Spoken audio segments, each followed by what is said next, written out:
Français, je vous ai quitté il y a 2 siècles sur ce rocher de Sainte-Hélène.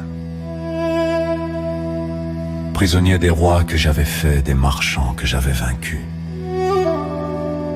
On m'avait prédit que la France m'oublierait, mensonge. Mon aigle veille encore sur vos monuments. Mon code régit encore vos jugements. Mon nom est gravé en lettres d'or sur l'arc de triomphe et brille sur ces machines lumineuses que vous tenez dans vos mains comme des talismans. Non, vous ne m'avez pas oublié, mais vous vous êtes oublié vous-même.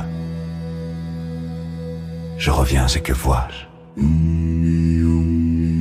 Une France qui rougit d'avoir été grande, une France qui doute d'être une nation et qui mendie l'approbation des juges étrangers. Une France dont les frontières sont dictées par des tribunaux et les lois par des commis qui n'ont jamais vu la fumée d'un champ de bataille. Une France qui a peur de ses propres soldats, qui ferme ses ateliers et ouvre ses portes à des peuples qui ne veulent ni sa langue ni ses lois.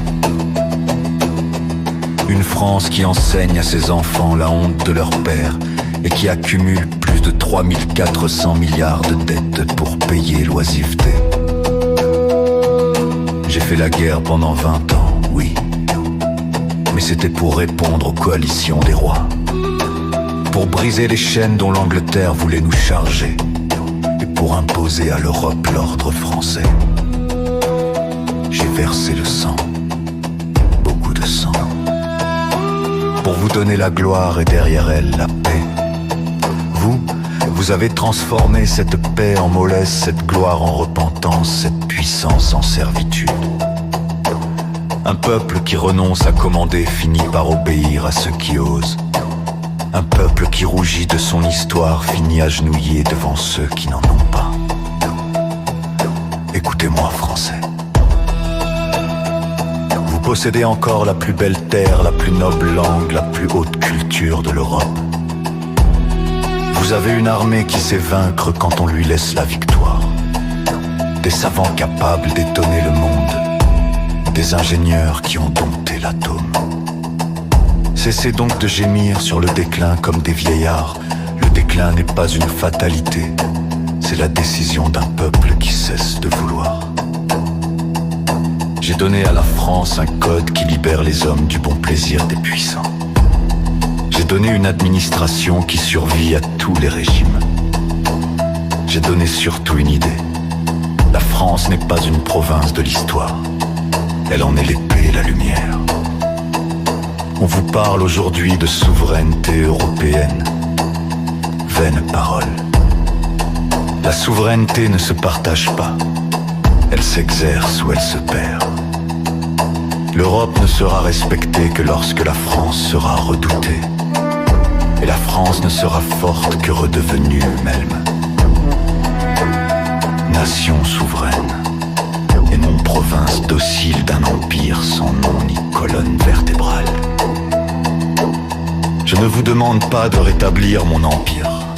Je vous demande de rétablir l'ambition.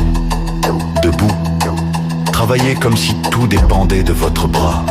Exigez de vos chefs qu'ils servent la France avant leur carrière.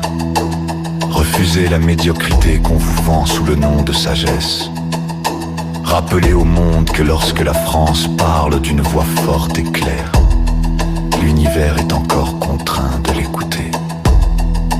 J'ai conquis l'Europe avec des soldats en sabots qui chantaient la Marseillaise. Vous avez des fusées et des vaisseaux nucléaires, des industries qui dominent encore des domaines entiers. Qu'attendez-vous? Le moment n'est plus de célébrer Napoléon. Le moment est de redevenir napoléonien. Vive la France, vive la République, mais une République fière, armée, ambitieuse, qui commande et qui rayonne. Et si vous n'en êtes plus capable, alors laissez-moi dormir en paix à Sainte-Hélène. J'aime encore mieux la compagnie des vents et des rats que celle d'un grand peuple qui a choisi d'être petit.